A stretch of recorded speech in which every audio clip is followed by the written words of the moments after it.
Okay, I'm going to show you what the small farmer and we, the American people, everyone in the world actually, are up against. Right there's my home. So I'm, I don't know, 100, 150 feet away from this field.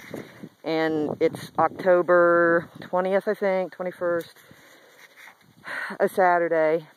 And I came over to the field to hunt rocks because I'd found a fossil over here yesterday. This is the only field around I know of that they have not harvested. And do you see the corn? Well, the almost non-existent corn. Do you see the blight?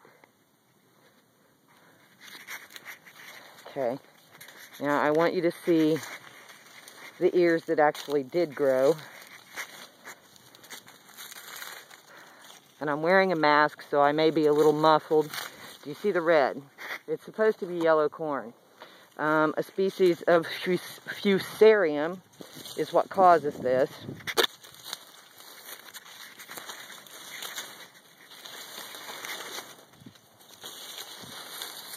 We'll get out here in the middle where the corn got a little bit bigger, but not much.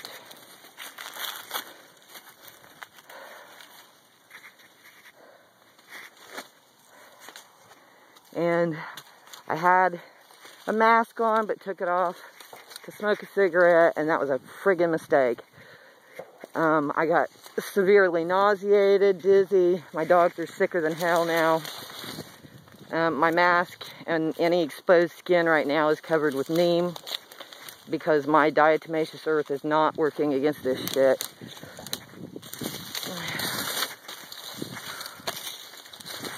I don't think it matters if I plow it down, but I'm trying not to. My eyes, I have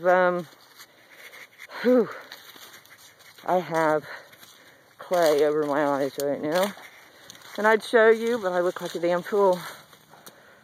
But severe burning of my upper lip, probably because I was touching stones, rocks, and touching the corn, of course, and the soil, and smoked a cigarette, and my finger touched my top lip, as anyone knows who's a smoker. I mean, there's not much corn here. When I was growing up, there were usually 2-3 ears per stalk, and here's one that's not. But it's all bleached out, and I think that's another sign of a different mold.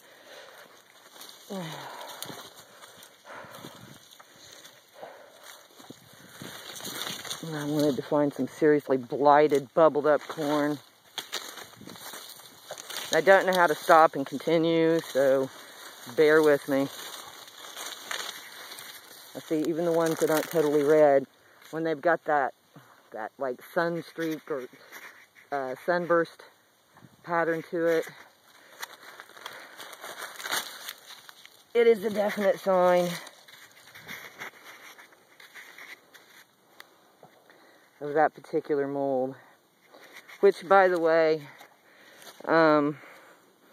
has toxic effects, and they believe that some poisoning in Siberia in the last decade was due to some species of this, which I thought it was odd that they've renamed this. It used to be like Fusarium moniliform or something like that. I don't know how to pronounce it.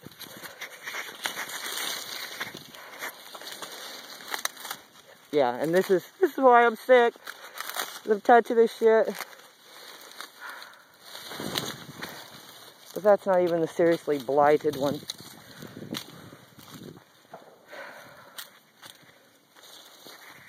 That's how close my house is. It doesn't matter because the field is not the problem, as they want everyone to believe. But if you don't use GMO, you're fucked. You're just absolutely fucked as a farmer. And I'll bet you next year he plants GMO corn. Oh goody. The weird ass shit I've seen in my house. since I've had to move up here because I lost my other house to mold. Imagine that. Okay, look at this big ass ear of corn.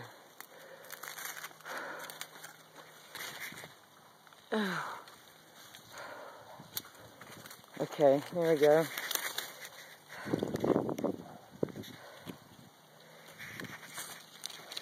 Oops. I apologize, folks.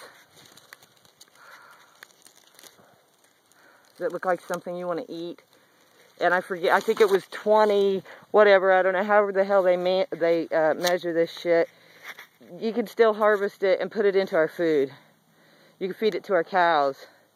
And I'm here to tell you, fungus doesn't die. If they give the corn to the cows, then the cows to the humans, it's transmitted.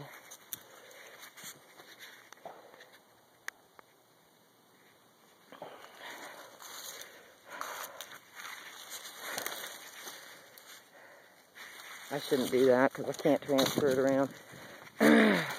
Okay, I'm going in and clean up. Oh, before I do, I've got to get back through here. Before I do, I want you to see what mold and an insurance company that I paid to for 15 years took away from me. This is my guest house. See the beautiful lake?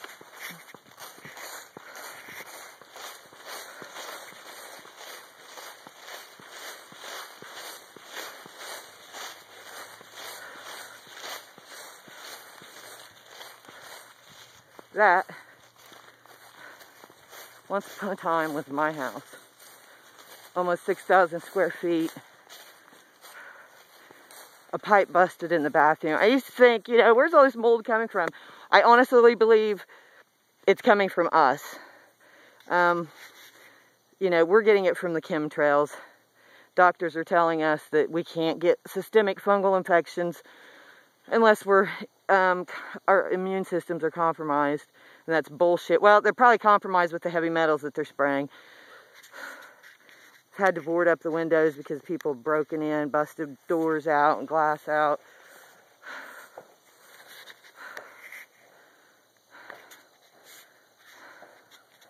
And that room right there with the balcony, that was my bedroom. Once upon a time in my fairy tale. Another thing I find very interesting is, you know, everyone believes that doctors don't know about what's going on. Well, I'm sorry, my huffing and puffing is nothing more than being in that fungus and probably heavy metals. I can tell when they've chemtrailed days before because I walk about a mile a day at least to keep the girls in shape and me, and I shouldn't be huffing and puffing. Even if I smoke, I can walk a mile, I can walk 2 miles and not huff and puff. Anyway, I have a subscription to the New England Journal of Medicine, and just tried to look up this specific Fusarium species. They have no record of it. Now you can find it on the WHO, you can find it all over the fucking internet, but New England Journal of Medicine has no record. No fucking record. And I will note that the clouds are separating a little bit today. And you've not seen, well, I've not seen chemtrail spraying in a few days, but the sky's just been absolutely blanketed. My guess is they're spraying above. Otherwise, we wouldn't have the blanket that we've had over the sky. Peace out. Be well, everyone.